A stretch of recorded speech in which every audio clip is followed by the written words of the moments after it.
Injection दे रहे थे दर्द के ताकि दर्द बढ़े, वो दर्द था। अगर वो दर्द लाइक अगर मैं उसको इमेजिन करूँ और फिर उसको डिलीवरी से कंपेयर करूँ तो आई एम बेटर कि मैं सिजेरियन में चली गई। इस मैटर में मैं बहुत लकी हूँ कि मेरे हस्बैंड सीरियसली 90% सारा काम संभाल लेते हैं। 10% जैसे उनसे रोटी नहीं बनती या कोई छोटा मोटा काम उनसे नहीं होता तो बात अलग है, वरना वो सब कुछ कर सकते हैं, सब कुछ। तो जितना हैंडल हो सकता है उतना ही करो, नहीं हो सकता है तो सिंपली से I can't do it, please help, please take that help. हाँ, टेक दैट हेल्प, चाहे किसी से भी हो। आज हम बात कर रहे हैं CS से सरिता Yadav, who drives Bullet and Scorpio. So obviously her story is very captivating and inspiring.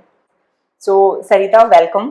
मुझे ये वाली लाइन सबसे ज्यादा आपका बुलेट चलाना, that is really I think you are pro. Yes actually जब हम खुद से ड्राइव करते हैं ना, चाहे वो कुछ भी क्यों ना हो, जब कंट्रोल खुद के हाथ में होता है ना, कंट्रोल खुद के हाथ में होता है, तो जो कॉन्फिडेंस लेवल होता है ना वो अलग ही होता है। ये मैंने देखा है कि मतलब सबसे पहले जब मैंने गाड़ी चलाना सीखा था ना, तो जब अकेले गाड़ी लेके निकलते हो ना तो जो कॉन्फिडेंस लेवल बढ़ता है ना वो कभी कोई और दे ही नहीं सकता आपको। कोई भी नहीं दे सकता। That's crazy. It's crazy.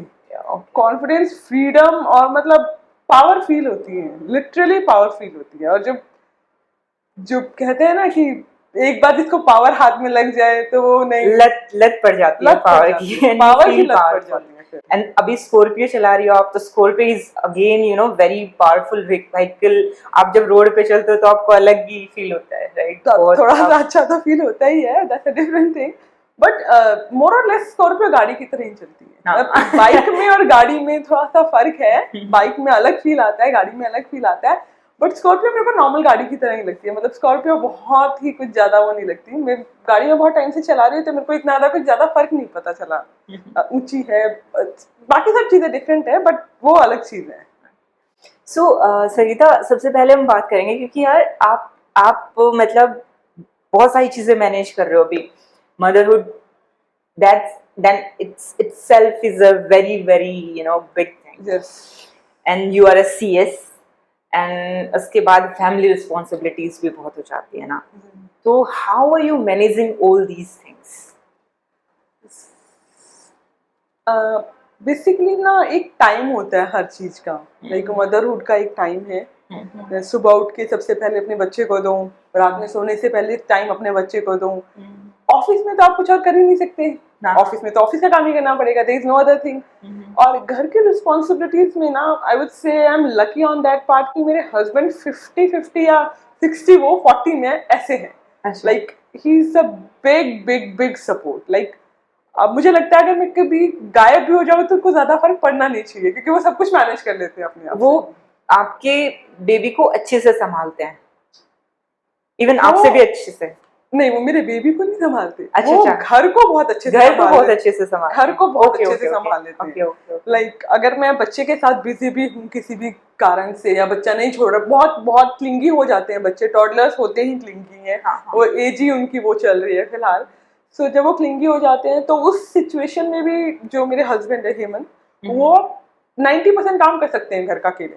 अच्छा, अगर मैं बच्चा देख रही हूँ, बेबी को देख रही हूँ, आपको टाइम मिल जाता है मतलब बच्चे के साथ मेरे को। हाँ, वो उस चीज में मेरे को ये पूरा सपोर्ट है कि मेरे को जगल नहीं करना पड़ता कि मेरे को ये भी करना और वो भी करना और ये भी करना, ऐसा कुछ नहीं है। तो उस चीज में मैं बोलूंगी कि मेरे हस्बैंड 90% सपोर्टिव हैं घर के कामों में, कि वो 90% हैंडल कर लेंगे सब कुछ, सब कुछ से लेके सब कुछ हैंडल कर लेंगे 90%। 10% तो फिर मैं देख लेती हूँ। तो मतलब यहाँ से ये निकलता है कि अगर हस्बैंड को घर का काम आता है अच्छे से, तो it can be a really good journey. It's a very good, like मतलब मेरे को तो ऐसा लगता है कि जो बच्चा होता है वो माँ से जरूरत मतलब चिपका ही रहता है बेसिकली। वो उसको जरूरत है, उसकी नीड, वो बच्चा माँ से को अपने आप से अलग नहीं समझता बेसिकली। तो वो एक उसी का पार्ट है। सिचुएशन में हस्बैंड को अगर सब कुछ आता है ना घर का, लाइक सब कुछ ऐसे, सब कुछ फ्रॉम किचन में चाय से दाल बनाने से लेकर, लकी यू आर। इस मैटर में मैं बहुत लकी हूँ कि मेरे हस्बैंड सीरियसली 90% सारा काम संभाल लेते हैं। 10% जैसे उनसे रोटी नहीं बनती या कोई छोटा मोटा काम उनसे नहीं होता तो बात अलग है, वरना वो सब कुछ कर सकते हैं, सब कुछ। तो मतलब जैसे अभी आप ऑफिस आती हो, है ना, मतलब आपकी मॉर्निंग में आते हो, ऑब्वियसली शाम में जाते हो, तो what about your baby, like who handle her and like how do you manage? और मैं उस पार्ट की बात करूंगी जब वो आपने शुरुआत में उसको अलग किया खुद से। 6 मंथ्स की तो मैटरनिटी लीव ही होती है। 6 मंथ्स के बाद वो जो फर्स्ट वीक और फर्स्ट मंथ जाता है ना अपने बच्चे से अलग, पूरा 8-9 आवर्स ट्रैवल भी करना पड़ता है, कभी 10 भी हो जाते हैं आवर्स, तो वो थोड़ा सा डिफिकल्ट होता है, पूरा टाइम स्ट्रेस रहता है। और थोड़ा सा एक नई माँ के लिए तो सब कुछ बच्चे को इतना सा भी लगे तो बहुत दुख होता है।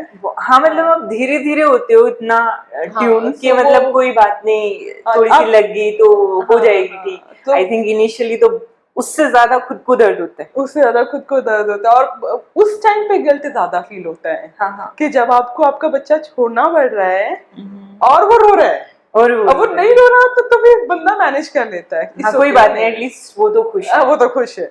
लेकिन जब वो रोता है, जैसे एक स्टेज आती है बच्चे की, जैसे वो 9 मंथ्स में बहुत रोने लगते हैं, अलग सेपरेशन एंजाइटी होती है, और फिर 12 मंथ्स में सेपरेशन एंजाइटी होती है। अभी जो मेरी बेटी 18 मंथ्स की है, अभी सेपरेशन एंजाइटी चल रही है, उसकी मम्मा कहाँ गई, वो वाली सिचुएशन। तो उस टाइम पे थोड़ा सा उनको लगता है कि यार, अब उस टाइम पे जब वो रोती है घर से निकलते वक्त, तो थोड़ा सा लगता है कि यार क्या ही कर रहे हैं हम अपनी लाइफ में। मतलब वो गिल्ट तो देखो उसके साथ तो जीना पड़ेगा, वो तो लाइफ का पार्ट है अभी के लिए। लेकिन वही है कि फिर ये लगता है कि इन्हीं के लिए तो कर रहे हैं, कर भी उन्हीं के लिए कर रहे हैं, तो फिर मतलब कहीं ना कहीं बीच में सेटल होते हैं कि इन्हीं के लिए कर रहे हैं, थोड़ा सा इनको भी ये भी हो जाएंगे स्ट्रॉन्ग, हम भी और स्ट्रॉन्ग हो जाते हैं धीरे धीरे। इमोशनली बंदा हर दिन के साथ स्ट्रॉन्ग होता है बच्चे के साथ, क्योंकि इमोशनली तो मतलब अगर मैं अपने आप को 1 साल पहले देखूं जब मेरी बेटी 6 महीने की थी, और आज मैं देखूं जब वो 18 मंथ्स की है, पूरा 1 साल का गैप आ चुका है, उस सिचुएशन में और आज की सिचुएशन में बहुत फर्क है। उतना मैं जितना ग्रो करी हूँ ना इस 1 साल के पीरियड में, जितना जब वो मुझसे अलग रही है, जितनी स्ट्रांग मैं हो गई इमोशनली, कि चीजें उसके साथ अगर कुछ लग जाए उसे या कुछ हो जाए तो उसको कैसे हैंडल करना है, उसको कैसे चुप कराना है, उसे कैसे संभालना है, वो इसी 1 साल में आया। उससे 1 साल से पहले तो मतलब मेरे को लगा नहीं कि 6 महीने में ऐसा कुछ बहुत नेचर था, मतलब इतना बड़ा कोई चमत्कार हो सकता है कि आप उसको छोड़ के ऑफिस भी चले जाओगे, है ना? मुझे नहीं, मतलब ये सोचते हुए भी डर लगता है। टाइम पे तो ये था कि ये तो कैसे ही पॉसिबल होगा यार, ये तो नहीं हो पाएगा। 1 हफ्ता निकला गया, चलो ठीक, बट यू डिड इट,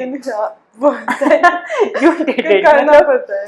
मतलब देखो, देखने में ऐसा लगता है कि ना, मतलब भाई देखो माँ है कैसे छोड़ के चली जाती है ना, लोग, अगर मैं एज अ थर्ड पर्सन देखूं, बट शायद एक माँ को ही पता होता है कि बच्चे को आप छोड़ के कैसे जा रहे हैं, उसके और अपने नो डाउट दोनों के भविष्य के लिए आप। लेकिन वही है, वहां पे पहले सिर्फ हम दिल से सोचते हैं, फिर दिल और दिमाग दोनों लगाने पड़ते हैं। बिल्कुल, बिना दिल और दिमाग के तो नहीं हो पाएगा। नहीं, दिमाग का भी रोल करना ही पड़ता है। स्ट्रांग होना ना दोनों के लिए जरूरी है। मेरे लिए भी इमोशनली स्ट्रांग होना उतना ही जरूरी है जितना उसके लिए है, क्योंकि अल्टीमेटली वो सारा दिन मेरे साथ तो रह नहीं सकती, कभी तो स्कूल जाएगी, कभी तो कहीं बाहर जाएगी, मतलब ऑब्वियसली बच्चा ग्रो करेगा तो धीरे धीरे आगे बढ़ेगा। उस सिचुएशन में उसके लिए भी इतना स्ट्रांग होना जरूरी है कि अब इस टाइम पे मुझे ये काम करना है, अब मुझे इनके साथ रहना है, अब मुझे इनके साथ रहना है। वो सिचुएशन बच्चे को भी हैंडल करना आ जाती है, क्योंकि वो किसी और के साथ भी रहने, मतलब जैसे मैं मेरे पेरेंट्स के साथ रहती है तो अब उसको पता है कि अब मुझे 9 to 6 नाना नानी के पास रहना है, तो वो भी थोड़ा सा इमोशनली स्ट्रांग हो रही है धीरे धीरे कि अब मम्मा नहीं मिलेगी, कोई बात नहीं, तो कोई बात नहीं, आई हैव टू। तो 6 बजे के बाद जैसे रात होने लगती है तो उसे याद आती है मम्मा, क्योंकि इस टाइम पे तो उसके अकॉर्डिंग आप घर पे होने चाहिए। हाँ, अब उसके अकॉर्डिंग मैं घर पे होनी चाहिए थी, तो वो उसको टाइम याद आता है। फिर तो मेरे पेरेंट्स फिर फोन करते हैं कि अब बेटा अब घर आ जाओ, अब तुम्हारी बेटी मम्मा मम्मा करेगी। मतलब धीरे धीरे एक माँ ही स्ट्रॉन्ग बनाती है बच्चे को, बेसिकली तो वो खुद भी स्ट्रॉन्ग बनती है धीरे धीरे और उसको भी स्ट्रॉन्ग बनाती है, क्योंकि अगर मैं उसे नहीं छोड़ूंगी तो वो भी स्ट्रॉन्ग नहीं बनेगी और मेरा तो फिर क्या चीज है, बच्चा स्ट्रॉन्ग होना बहुत जरूरी है। ऐसी कोई चीज मतलब जो आपको ना, मतलब आपकी अब तक देखो माँ की ना बच्चे के साथ शायद हर एक मोमेंट बहुत ही प्रेशियस होती है, because I'm also a mother, तो I can feel कि every moment is very precious. But still ना कुछ चीज़ें ऐसी होती हैं कि जो ना उसकी चाहे मतलब कोई भी उसकी शरारत या फिर मतलब उसने कोई ऐसी बात, क्योंकि 18 मंथ्स की है तो मतलब आपके लिए बहुत ही ज़्यादा प्यारा मोमेंट अभी कोई एक ऐसा, इफ यू कैन रिमेम्बर, देखो सारे अच्छे होते हैं बट स्टिल एक मोमेंट ऐसा दैट यू कैन शेयर. ऐसा एक मोमेंट ऑलमोस्ट डेली हो जाता है. जैसे मैं घर जाती हूँ, उसको छोड़ती हूँ खेलने के लिए, अपने पापा के साथ खेलती है, तो थोड़ी देर बाद ना वो 10-15 मिनट खेलने के बाद वापस आती है मेरे पास. और मैं कुछ काम कर रही होती हूँ ना, तो वो ऐसे ऊपर करके देखती है, मम्मा मम्मा. वो डेली ऑलमोस्ट ऐसा करती है कि अब ये छोड़ दो और मुझे ले लो. वो डेली ऑलमोस्ट ऐसा करती है. वो मेरे लिए बहुत स्पेशल होता है कि अरे मैं ये काम कर रही हूँ और ये देखो सब कुछ छोड़ छाड़ के पापा भी उससे 12 है. हाँ, पापा भी उसके साथ 12 घंटे बाद ही मिले उसे, 10-12 घंटे बाद, बट वो स्टिल मेरे पास आ जाती है, मम्मा ये छोड़ दो, वहां चलते हैं. क्या आपको टाइम मिल जाता है सेल्फ केयर के लिए? What is self care? मैं ये क्वेश्चन करते हुए रियली हिचकिचा रही थी, बिकॉज माँ के लिए तो कुछ सेल्फ केयर नहीं है. कोई सेल्फ केयर नहीं है. सेल्फ केयर यही है कि उसकी केयर बहुत अच्छे से हो रही है, उसकी केयर में कोई कमी नहीं. That's enough for a mother. That's enough for a mother. More than enough. अगर she is happy, like she is like वो सुबह हमारे साथ ही मेरे साथ ही नहाती है, ब्रश करती है, मतलब सारे काम मेरे साथ ही करती है ऑलमोस्ट. तो अगर वो खुश है ना कि अच्छा मैंने ये भी कर लिया, ये भी कर लिया, ये भी कर लिया मम्मा के साथ, that is more than enough for me. कोई सेल्फ केयर नहीं होता मदर का, लिटरली बता रही हूँ, कोई सेल्फ केयर नहीं होता. तो और करंट सिचुएशन में तो कोई नहीं. अभी और 1 साल बाद क्या फर्क पड़े तो पता मे बी कुछ डिफरेंस आ जाए.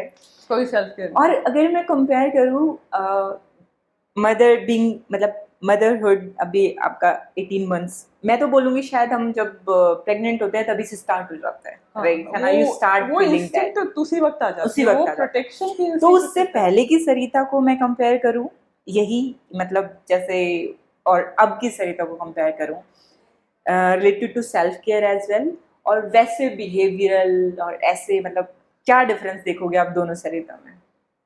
सेल्फ केयर का बहुत बड़ा डिफरेंस है. ओके. लाइक पहले बहुत अलग थी चीजें ना, अब बहुत अलग है. लाइक पहले होता था कि अच्छा सैटरडे संडे चलो घूमने चलते हैं, अब सैटरडे संडे होता चलो चलो बेटी के पास चलते हैं, उसको पूरा दिन देना है.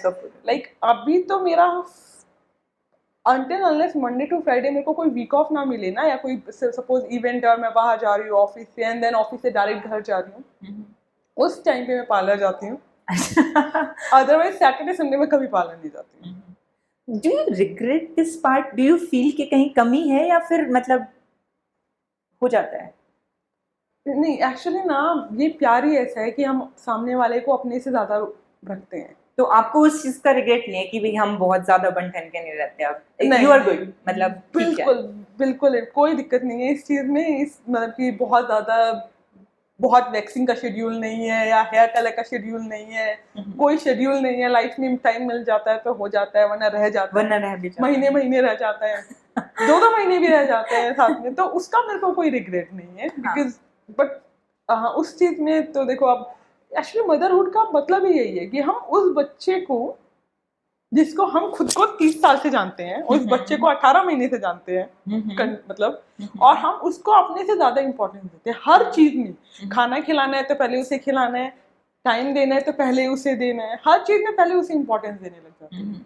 ये और प्यार में तो बंदा ये करता ही है. हाँ, मतलब खुद को आप भूल जाते हो. यू आर, आई थिंक, मतलब सबसे लास्ट वाली प्रायोरिटी हो जाती है. हाँ, सबसे पहले तो बच्चा ही बच्चा, उसके अराउंड की चीज. हर कोई, मतलब जो आप मदरहुड का लव देख लो या फिर हस्बैंड वाइफ का लव देख लो या कैसे भी देख लो, हम जब किसी से प्यार करते हैं तो हम सबसे पहले इंपॉर्टेंस उसे ही देते हैं. पहले तुम, पहले फिर हम.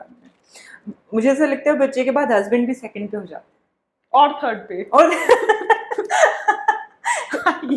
ये भी हो सकता है. सही बात है, मतलब बच्चा ही फर्स्ट सेकंड थर्ड पोजीशन लेके बैठा है, आपकी तो नंबर ही नहीं है. आपको तो नंबर ही नहीं है. ये बहुत बिल्कुल पॉसिबल है ना. और सेटिस्फेक्शन लेवल, मतलब क्या बोलोगे सेटिस्फेक्शन लेवल में? पहले यू वर, मतलब कंपैरिजन नहीं है कोई, बट स्टिल, जैसे after being a mother you are more satisfied with your life and surroundings and like more happy with my life. You're more happy. there are points where I am not satisfied with my work or my off home or my like मैं ज़्यादा time नहीं दे पा रही हूँ, तो satisfaction level तो मेरा ऊपर नीचे चलता रहता है. Okay. लेकिन जो कॉन्टिन्यूस हैप्पीनेस है ना, कि मेरी लाइफ में एक बेबी है, लाइक बहुत अच्छा है, बहुत क्यूट है, वो मेरा है, वो आपका है. वो लेवल, वो हैप्पीनेस का लेवल कम नहीं होता. सेटिस्फेक्शन ऊपर नीचे चलता रहता है और बाकी सब चीजें इधर उधर होती रहती हैं. वो एक फेज है जो मतलब जिससे मैं शायद अभी तक बाहर नहीं आई हूँ, वो उसमें मैं अभी हूँ. It will take time. तो उसमें मैं अभी हूँ. कभी कभी ना हम भी मतलब कि यू आर वर्किंग राइट, तो कभी कभी काम का भी प्रेशर हो जाता है राइट. फिर वहाँ पे भी आपको लगता है कि यहाँ पे मेरे बच्चे को भी बहुत ज़्यादा नीड हो रही है इस टाइम पे. How do you handle that part, मतलब ना बहुत क्रिटिकल वाली सिचुएशन. उस सिचुएशन में कहूँगी आई एम लकी कि मुझे ऑफिस की साइड से वर्क प्रेशर नहीं होता. तो फिर मतलब आपका ऑफिस बहुत ही सपोर्टिव है. तो मेरा ऑफिस बहुत ही सपोर्टिव है, मेरी टीम बहुत भी सपोर्टिव है. लाइक सम टाइम जैसे मैं अपना लैपटॉप तो कभी कैरी करती ही नहीं अपने साथ, until unless it's a Saturday Sunday 2-day week off. Like single day, जैसे कल संडे है, मेरे को एक डे का वीक ऑफ लेना है तो मैं लैपटॉप कैरी नहीं करूंगी. अगर 2 दिन है तो ही मैं लैपटॉप कैरी करूंगी, या 3 दिन है तो ही मैं लैपटॉप कैरी करूंगी. अदरवाइज मैं लैपटॉप कैरी नहीं करती. 99% काम तो वहीं खत्म हो जाता है. अगर आप लैपटॉप ही नहीं लेके जा रहे तो आप कुछ, you are not doing anything. Okay. तो सेकेंड थिंग, हमारे यहाँ पे ऑफिस थोड़ा सा सपोर्टिव है, थोड़ा नहीं बहुत ज़्यादा सपोर्टिव है. इतना मतलब घर पे तो मैंने आज तक भी, मैं इस ऑफिस में आई थिंक 2.7 ईयर्स से हूँ, मैंने घर पे आज तक भी 1 या 2 बार काम किया होगा, वो भी 5-10 मिनट्स का. Okay. So after working hours ये कभी भी काम के लिए नहीं बोलते हैं. वो भी until unless 5-10 मिनट्स निकालने पड़े, इमरजेंसी थी कि कोई और ऑफिस में अवेलेबल नहीं था. ओके. तो मतलब फिर उसके बाद ताकि आप घर पे गए तो आपका सारा टाइम बच्चे का है. हाँ, आपका सारा टाइम आपका है. आप कैसे भी इन्वेस्ट कर सकते हैं अपने बच्चे के साथ, अपने हस्बैंड के साथ घूमने में. कोई इन्वॉल्वमेंट नहीं है ऑफिस में. ओके. तो इन दैट केस मतलब अगर ऑफिस इज गुड है ना, पीपल सपोर्ट, वर्किंग मदर के लिए ऑफिस सपोर्टिव होना बहुत जरूरी है. आपने बताया आपके हस्बैंड भी बहुत सपोर्टिव है राइट, वो घर सारा संभाल ले, तो ऑफिस आपको परेशान ज्यादा करता नहीं है. बिल्कुल. मतलब office smooth I can say.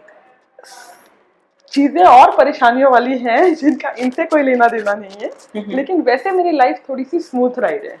Like office मेरा सपोर्टिव है, मेरे पेरेंट्स गुड़िया को रख लेते हैं बहुत प्यार से, तो मेरे को उस सेक्शन में भी कोई दिक्कत नहीं होती कि 9 to 6 में मेरी बेटी कहाँ रह रही है, कैसे रह रही है, क्योंकि वो मेरे पेरेंट्स के पास रह रही है तो मेरे को पता है. घर जाने के बाद हस्बैंड भी मेरे सपोर्टिव हैं, तो उस सेक्शन में भी मैं थोड़ी सी रिलैक्स हो. हाँ, सो थोड़ा सब कर रहे हैं. तो कोई ऐसा चैलेंज एक मतलब बिल्कुल आपको ये लगाओ कि ये तो इससे तो ओवरकम होना ना बहुत ही मुश्किल हो रहा है मेरे लिए अभी तक आपकी जर्नी में कुछ ऐसा चैलेंज कोई? अभी तक मदरहुड की मेरी जर्नी एक्चुअली काफी स्मूथ रही है, कंसीडरिंग अदर फैक्टर्स. जिन फैक्टर्स की वजह से वो डिफिकल्ट रही है वो इतने इम्पोर्टेंट नहीं है. लाइक उनको हम, suppose you are some person in my life and I can ignore you and still live my life and you'll be there, but I can ignore you. Okay. Then it's not a big deal. Like बहुत से लोग होते हैं आपकी life में, बहुत surrounding से बहुत सारे लोग होते हैं जिनको जरूरी नहीं है कि वो आपकी लाइफ को वैसे देखते हो जैसे आप अपनी लाइफ को देखते हो, या जीना चाहते हो, या अपने बच्चे को पालना चाहते हो, या अपने ऑफिस का काम संभालना चाहते हो, या अपना घर संभालना चाहते हो. सबका एक नजरिया नहीं होता.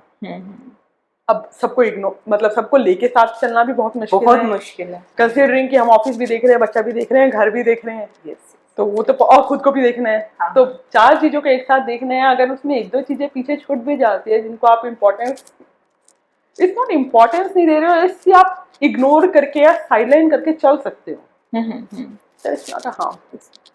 अगर मैं सबको खुश करने के चक्कर में चलूं तो मेरी ही लाइफ सबसे ज्यादा मेसी होगी. और अगर मैं अपनी लाइफ सबसे ज्यादा स्मूथ करने के चक्कर में चलूं तो जो इमीडिएट पर्सन मेरे साथ हैं, मेरे हस्बैंड, मेरे बेबी और मेरे पेरेंट्स, या फिर मेरे कलीग्स, फ्रेंड्स, क्योंकि घर का असर ऑफिस पे भी पड़ता है, ऑफिस का असर घर पे. माइंड तो एक ही है. तो अपनी राइड को स्मूथ करने के लिए और अपने इमीडिएट मेंबर्स को स्मूथ, मतलब उनकी लाइफ भी स्मूथ करने के लिए आपको बहुत से ऐसे डिसीजंस लेने ही पड़ेंगे जो आपके लिए बेटर है। यहाँ पे आप बोलो अरे आप तो सेल्फिश हो रहे हो, इट्स नॉट बीइंग सेल्फिश। आपको फैसले तो लेने ही पड़ेंगे, कैसे ना कैसे करिए। या तो आप मेसी रहो या फिर आप अपनी राइड स्मूथ कर लो। जैसे हम स्कॉर्पियो चलाते हैं, बुलेट चलाते हैं, हमें पावर अपने हाथ में रखनी पड़ती है ताकि वो गाड़ी हमारे हाथ से जाए, हमारे तरीके से चले। वैसे ही अपनी जिंदगी को भी हमें वैसे ही करना पड़ता है। अपनी जिंदगी ड्राइवर सीट पे बैठना है, खुद ही बैठना पड़ेगा, खुद के हाथ में लेना है एंड देन यू ड्राइव। तभी आप बगल वाले अगल बगल के सारे लोगों को सुरक्षित रख सकते हो। अपना स्टीयरिंग किसी और के हाथ में दे दोगे तो क्रैश तो होने ही है, क्योंकि देख आप रहे हो, चला कोई और रहे। सही बात है ना। और मतलब अगर खुद खुश नहीं होगे तो फिर जो इम्पोर्टेंट है लाइफ में उनको भी खुश नहीं रख सकते। एग्जैक्टली कि अगर मैं सपोज मैं ऑफिस से फ्रस्ट्रेट होके जाऊं घर, तो चाहे मेरे घर वाले कितने ही अच्छे क्यों ना हो और मैं कितनी ही अच्छी क्यों ना हो, अल्टीमेटली वो नेगेटिव इफेक्ट वहां पे जाएगा ही जाएगा।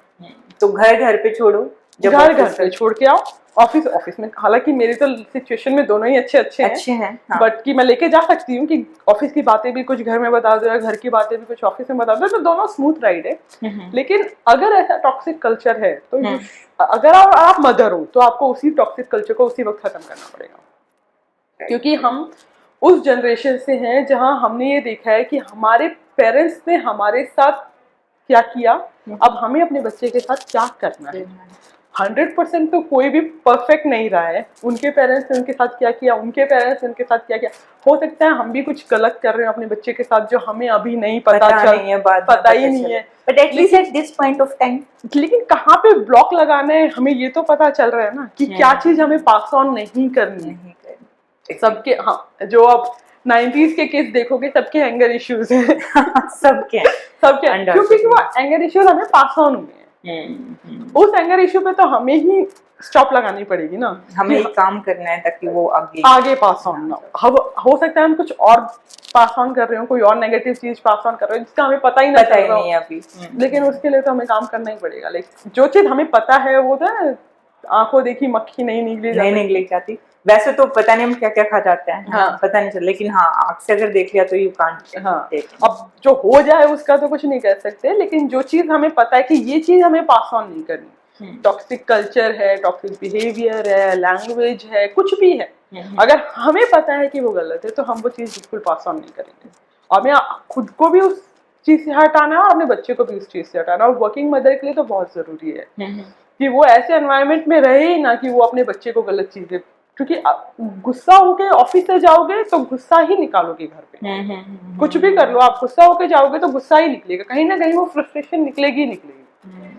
तो मुझे लगता है ये बहुत सारी चीजें हो जाती हैं। एक तो बच्चा होता है वो आपको इमोशनली बहुत स्ट्रॉन्ग बना देता है। आफ्टर बीइंग अ मदर मुझे लगता है कि एक ना भगवान ही बहुत अलग सी पावर देते हैं कि आप ना फुल फोकस उसके अकॉर्डिंग कर पाते हो, कि मतलब उसके अराउंड जो सेफ एनवायरनमेंट होना चाहिए। हाँ, बाकी देन साइडलाइन, सब साइडलाइन, बाकी सब साइडलाइन आप बहुत अच्छे से दे पाते हो, मतलब सारी चीजें आफ्टर, मतलब वो आई थिंक मतलब वो फैसले जो आप खुद के लिए कभी नहीं ले पाते वो आप बच्चे के लिए हिसाब से ले लेते हो। वो टॉक्सिक कल्चर जो आप खुद अपने लिए मैनेज कर रहे थे ना, वो आप अपने बच्चे के लिए कभी मैनेज नहीं करोगे। हमेशा याद रखना कि जो गंदा बिहेवियर किसी ने आपके साथ कर दिया, एक बार के लिए आप माफ कर दोगे क्योंकि वो आपका रिलेटिव है या भाई बंधु है या जो भी है, कलीग है, उसको माफ कर दोगे। लेकिन वही सेम टॉक्सिक कल्चर का अगर किसी ने आपके बच्चे के साथ कर दिया ना, तो 7 जन्म भी माफ नहीं होगी इसे। नहीं, बिल्कुल नहीं कर सकती, बिल्कुल नहीं कर सकती। कोई सवाल ही नहीं होता कि कोई मेरी बेटी को कुछ कह दे गलत या उसके बारे में कुछ गलत बोल दे और मैं उसे माफ कर दूं। अपने लिए फिर भी बर्दाश्त कर जाते हैं। अपने लिए तो बंदा बर्दाश्त कर लेता है। वही जो फैसले हम अपने लिए नहीं ले पाते ना, वो हम अपने बच्चे के लिए वो सारे स्ट्रिक्ट फैसले ले लेते हैं। डिलीवरी एक्सपीरियंस कैसा रहा? Whether you're cesarean or normal? I was a cesarean. Okay. और एक्चुअली मेरा केस शुरू से ही कॉम्प्लेक्स रहा है। मेरा बेबी बहुत नीचे था। अच्छा। तो मेरे को आई थिंक 4-5 मंथ्स के बाद ही इंजेक्शन लगने शुरू हो गए थे ताकि प्रीमेच्योर डिलीवरी ना हो। और वो 8 मंथ तक लगे भी थे। 9th मंथ में उसे रोक दिया था क्योंकि बच्चा सही पोजीशन पे आ गया था ताकि वो अब 9 मंथ पे तो वैसे भी डिलीवरी का ऑप्शन हो ही जाता है, लेकिन स्टिल उसने पूरा 9 महीना खींचा। अच्छा है। डिलीवरी से लाइक ड्यू डेट से 1 या 2 दिन पहले पेन शुरू हुआ, एंड देन आपका नेचुरली पेन था? नेचुरल पेन था, सब कुछ नेचुरल था, लेकिन स्टिल उन्होंने लाइक बेबी ने 40 कर दी थी, तो उनको इमीडिएट सिजेरियन करना पड़ा। ओके, अदरवाइज आप नॉर्मल के लिए? हाँ, मेरी you were ready? I was ready for the normal, नहीं मेंटली तो नहीं रेडी थी, but I was somewhat ready for the normal delivery, but वो हो गया लाइक। क्योंकि बोलते हैं ना पेन बहुत ज्यादा होता है। कितने घंटे का पेन रहा आपको, मतलब? मेरे को एक्चुअली सुबह 5 o'clock के करीब अनकंफर्टेबल फील हो गया था शुरू। ओके। कि नहीं बैठा जा रहा है, नहीं उठा, पेन नहीं था, अनकंफर्टेबल था। फिर 7 o'clock के करीब मेरे को हल्का हल्का दर्द शुरू हो गया था कि यार आई थिंक ये है, ये फॉल्स लेबर नहीं है, ये रियल लेबर है, क्योंकि वो थोड़ा जल्दी जल्दी आ रहा था। फिर 9 o'clock तक जब हम ऑफिस मतलब हॉस्पिटल पहुंचे, तब मेरे को था कि हाँ ये बिल्कुल ठीक लेबर है, मतलब मैं बिल्कुल सही हूँ, मैं फॉल्स लेबर में नहीं हूँ। कि पहले होता है ना कि अरे ये तो झूठा है, ऐसा कुछ नहीं था। बट 9 o'clock के बाद जब उन्होंने इंजेक्शन लगाने शुरू करे दर्द बढ़ाने के, क्योंकि बहुत ही कम या 1 या 2 सेंटीमीटर डायल्यूटेड था सर्विक्स, तो उसको 10 सेंटीमीटर होना पड़ता है डिलीवरी के लिए। सो मेरा 1 to 2 था, तो वो इंजेक्शन दे रहे थे दर्द के, ताकि दर्द बढ़े। वो दर्द था, अगर वो दर्द लाइक अगर मैं उसको इमेजिन करूँ और फिर उसको डिलीवरी से कंपेयर करूँ, तो आई एम बेटर कि मैं सिजेरियन में चली गई। अच्छा, मतलब वो मेरे हाथ में नहीं था, बच्चे ने 40 कर दी, सिजेरियन करना पड़ा, वो सेपरेट स्टोरी। लेकिन उस टाइम पे वो जो 11 o'clock मुझे पेन शुरू हो गए थे अच्छे वाले, और 1 o'clock तक जो मुझे पेन हुए हैं, आई थिंक उन्होंने 3 इंजेक्शन दिए थे मुझे, बिल्कुल एग्जैक्टली तो अभी याद नहीं, लेकिन वो जो दर्द था ना, वो किसी आई थिंक 5-6 बार जो पीरियड्स का दर्द होता है ना, मिला के कंबाइन करके, लाइक मेरे को पीरियड्स में दर्द होता नहीं है, तो मेरे लिए तो कभी साल 6 महीने में एक बार भी दर्द हो गया, तो फील ही नहीं की कभी कि वो चीज मैंने फील नहीं की कि पीरियड्स में कितना पेन होता है। कईयों को तो बहुत ज्यादा भी हो जाता है। हाँ, तो वो मैंने फील नहीं किया कि कितना ज्यादा होता है, तो मेरे हिसाब से वो ज्यादा वही था बस। ओके। 2 घंटे वो बहुत क्रिटिकल थे। हाँ, फिर उसने गुड़िया ने 40 कर दी, फिर सिजेरियन करना पड़ा, तो फिर बस रिलैक्स। ठीक है, तो मतलब और आपका? मैं शायद नहीं कर पाती। आप नॉर्मल नहीं कर पाते? मैं शायद फिर ठीक है, जो हमारे बस में है, जैसे हमें ठीक लगे, I think we should go that way. Situation अगर नहीं हुआ होता तो उस वक्त शायद सिचुएशन अलग होती, but considering my pain tolerance मैं शायद नहीं कर पाती। आपका लास्ट में कितना सर्विक्स ओपनिंग हुई थी जब उन्होंने बोला कि मतलब विल गो फॉर सिजेरियन? 3-4 ही पहुंचा था। इसका मतलब इफ लेट अस सपोज बच्चे ने 40 नहीं भी की होती, तो and then you wanted to go for normal delivery, तो आपको थोड़ा सा 4 o'clock तक का उन्होंने मुझे टाइम दिया था। अच्छा। और 12 o'clock मेरी बैंड बज चुकी थी। लाइक अब तो मुझसे ये दर्द बर्दाश्त ही नहीं हो रहा, मुझे ऐसा फील हो रहा था जैसे किसी ने मेरा पेट अंदर से पकड़ के ऐसे मरोड़ दिया है। और मतलब आपका पोस्टमार्टम का एक्सपीरियंस कैसा है? पोस्टमार्टम ना मैं कहूँगी थोड़ा सा जल्दी बीत गया। मतलब जल्दी बीत गया ऐसे कि लाइफ में इतना कुछ चल रहा होता है ना, एक ही दिन में इतना कुछ चल रहा होता है कि डेज का ट्रैक ही नहीं रहता। कि मतलब कब सुबह हुई, कब रात हुई, कितनी बार फीड कराया, कितनी बार पॉटी धोई। You're in a cycle. वो मेरे को ऐसा लग रहा है कि इतना जल्दी हो गया ना कि वो 6 महीने बीत गए, मेरे को पता भी नहीं चला। तो that was really smooth, I would say. Yes, that was smooth. हाँ, that was emotionally and like हाँ, वो मेरे को वैसा कुछ वैसे दिक्कत नहीं थी, वो काफी स्मूथ था। हाँ, मतलब वो थोड़ा सा फास्ट गया, तो मेरे को थोड़ा सा ऐसा था धीरे धीरे जाए तो कुछ चीज रियलाइज भी हो कि अच्छा ये हो रहा है, अच्छा ये। आप फास्ट एंड फ्यूरियस में थे? वो फास्ट एंड फ्यूरियस सब कुछ ही फास्ट हो रहा था, कुछ पता ही नहीं चल पा रहा था, बस चला गया। मतलब आपकी जो 6 मंथ जो आपने मैटरनिटी ली वो बहुत फास्ट गई है? वो बहुत फास्ट गई। मतलब मेरे को ऐसा कुछ याद नहीं कि बहुत ज्यादा डिप्रेशन में थी या बहुत ज्यादा पेन, मुझे सिजेरियन के बाद कोई पेन नहीं हुआ था। So it was very smooth right. So वैसा भी कोई दिक्कत नहीं थी, कोई हेडेक वेडेक कुछ नहीं। मेरे को वैसे कोई दिक्कत नहीं थी, बट वो मेरा पीरियड बहुत फास्ट गया, मेरे को अंदाजा नहीं लग पाया कि कब क्या क्या क्या क्या क्या क्या हो रहा है। लाइक 1 मंथ की हो गई गुड़िया, ओके 2 मंथ की हो गई, ओके 3 मंथ की हो गई, मतलब इतनी जल्दी जल्दी मेरे को लगा कि वो टाइम इतनी जल्दी जल्दी बीत गया।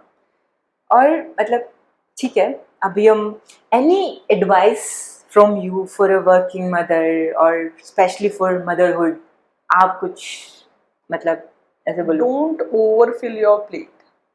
Okay, don't overfill your plate. Plate. Okay, जितना हैंडल हो सकता है उतना ही करो। ओके, नहीं हो सकता है तो सिंपली से I can't do it, I can please help. Please चाहे वो टेक दैट हेल्प। हाँ, टेक दैट हेल्प, चाहे किसी से भी हो, चाहे वो घर के काम में हो या फिर अपना बेबी हैंडल करने में हो या फिर किसी छोटी से छोटी या बड़ी से बड़ी कोई भी सिचुएशन हो, if you can't do it just say I can't do it, please help, do this for me, it's very simple. This is the only advice कि हम एक्चुअली ऐसी जनरेशन्स में निकल के आए हैं ना जहाँ पे सुपर वुमेन बनने का शौक बनना पड़ा है कि सब कुछ हम ही करेंगे। हमें नहीं करना है, हमें नहीं जितना होगा उतना ही करेंगे, उससे ज्यादा नहीं करें, स्पेशली दोज फर्स्ट 6 मंथ्स। जितना हो उतना ही करो, उससे ज्यादा मत करो कि ये भी कर, बेबी पूरा संभालना है और घर भी पूरा संभालना है और ब्रेकफास्ट डिनर लंच भी तुम्हें ही बनाना है, ऐसा कुछ नहीं है। जितना आपसे होगा सिर्फ आप उतना ही करो। First responsibility should be child. Yes yes, even आपको चाइल्ड के लिए भी हेल्प की जरूरत पड़ रही है तो भी आपको यू शुड आस्क, क्योंकि जो जो पोस्टमार्टम पीरियड में होता है ना, बैक की पेन दिक्कत आती है, और सर्दियों के बच्चे में जो सर्दी के बच्चे होते हैं उनमें तो जरूर दिक्कत आती है ज्यादा। तो उस सिचुएशन में जो मेरी बैक थोड़ी सी स्टिफ हो जाती थी, नहीं मूव कर पाती थी, तो I used to ask help. मैंने फीड करा दिया, आप प्लीज बर्प करा दो, मैंने फीड करा दिया, आप प्लीज सुला दो, क्योंकि वो बच्चे के लिए तो हर 15-15 1-1 घंटे में फीड कराना पड़ता है, लेकिन आपकी बॉडी तो उतनी जल्दी रिकवर नहीं कर पा रही है। और जब बच्चा पैदा होता है तो उस टाइम पे लगता है शायद बॉडी खाली हुई है नहीं, you are not able to you know एक फिंगर भी नहीं हिला पाते उस टाइम। लिटरली फर्स्ट डॉक्टर के विजिट आफ्टर बेबी मेरे को पैर शिवर कर रहे थे, लाइक कांप रहे थे मेरे पैर, जैसे मेरे पैर मैंने कुछ खाया नहीं है काफी दिनों से, काफी सालों से मैंने कुछ खाया नहीं है। मेरे को इतना दर्द हो रहा था पेट में, पैरों में, लाइक कमजोरी फील होती है आपको, वीक, फुल वीकनेस फील होती है, मतलब एकदम से, और वो भी एकदम से ये तो धीरे धीरे हो तो फिर भी इंसान माइंड ना धीरे धीरे कोप अप कर लेता है चीज को, समझ लेता है। एकदम से वीकनेस फील होती है और किसी भी टाइम हो सकती है, ऐसा नहीं कि कॉन्टिन्यूअस वीकनेस फील हो रही है। आप सुबह उठो और एकदम से आपको वीकनेस फील हो रही है और आपसे कुछ नहीं हो रहा है, ऐसा फील होता था। लाइक डॉक्टर्स के विजिट में, स्पेशली डॉक्टर्स के विजिट में, पता नहीं मेरे को क्यों डर लगता था डॉक्टर्स के विजिट में मैंने आफ्टर पोस्ट मतलब सिजेरियन होने के बाद मैंने आई थिंक 2 या 3 विजिट करी थी विद इन अ मंथ। तो उस टाइम पे मेरे को लगा था कि डॉक्टर के विजिट करना मेरे लिए बहुत भारी काम है। एक वहां मैं घर में हूँ, ठीक हूँ, नॉर्मल हूँ, कोई दिक्कत नहीं है, कोई वीकनेस फील नहीं है और कुछ नहीं, जैसे ही डॉक्टर के पास जाना है वैसे करना तो पहने नहीं जा रहे हैं कपड़े, वीकनेस फील हो रही है कि मुझसे नहीं चला जाएगा, आई कैन नॉट वॉक। तो आप 1 महीना प्रॉपर्ली बेड पे रहे थे या फिर आप जल्दी उठ गए थे, मतलब कैसे? मूवमेंट तो मैंने शायद 3rd डे शुरू कर दिए थे, बिकॉज सिजेरियन में वो बोल देते हैं कि आपको मूव करते रहना है, अच्छा, आप एक जगह बैठो मत। ओके, मूवमेंट तो मैंने शुरू कर दी थी, बट काफी हद तक मैं बेड रेस्ट पे थी। बेड रेस्ट, हाँ, मतलब अच्छे से आराम करो। हाँ, आराम अपना उस टाइम पे अपना देखना भी बहुत ज्यादा जरूरी है, बहुत ज्यादा जरूरी है, क्योंकि बाद में कोई नहीं आएगा, उस टाइम पे तो आ भी जाएंगे, आ भी जाए, सही सही बात, बिल्कुल सीधी बात है। उस वक्त टाइम पे तो हर कोई आपके लिए अवेलेबल है, लेकिन अगर उस टाइम पे आपने अपना ध्यान नहीं रखा और उस चीज की वजह से आपको बाद में सफर करना पड़ रहा है, तो nobody will come for your help, because तुमको कितनी हेल्प चाहिए यार, 6 महीने हेल्प कर दी, उसके बाद भी तुम हेल्प चिल्ला रही हो। हाँ, तो बेटर है उसी टाइम अच्छे से करा लो, जिस टाइम जो हेल्प मिल जाए उसका पूरा फायदा उठाओ, पूरा बेनिफिट, क्योंकि जितनी जल्दी आप रिकवर करोगे उतनी जल्दी आप लाइक बाकी सारी चीजें अपने हिसाब से हैंडल कर पाओगे। जितना टाइम आप रिकवरी में लोगे कि ढंग से रिकवरी नहीं की, इधर उधर मतलब ध्यान नहीं दिया अपने ऊपर, तो बाद में आपको दिक्कत होगी, बाद में फिर कोई हेल्प नहीं करता, बिल्कुल फैक्ट है। 1 साल के बच्चे के साथ कौन हेल्प करता है? आप बोलो मतलब कि कमर में दर्द हो रहा है, संभाल लो, तो यार तुमको टाइम दिया था 6 महीने का, तुमने तो तब तो तुम घूमती रही, तब तो तुमने अपनी कमर का ध्यान नहीं रखा, क्योंकि उसी टाइम पे रिकवरी का टाइम है, जब रिकवरी पे ध्यान नहीं दोगे तो बाद में सब कुछ खराब हो जाता है, रिकवरी पे सबसे ज्यादा ध्यान देना पड़ता है। तो आई थिंक सरिता, जब दो माँ बात करती हैं तो वो और बच्चे के बारे में स्पेशली मुझे लगता है कि कभी भी खत्म नहीं हो सकती. But we would like to wrap up and thank you very much for Thank you so much. precious time. Okay. And happy motherhood. Thank you.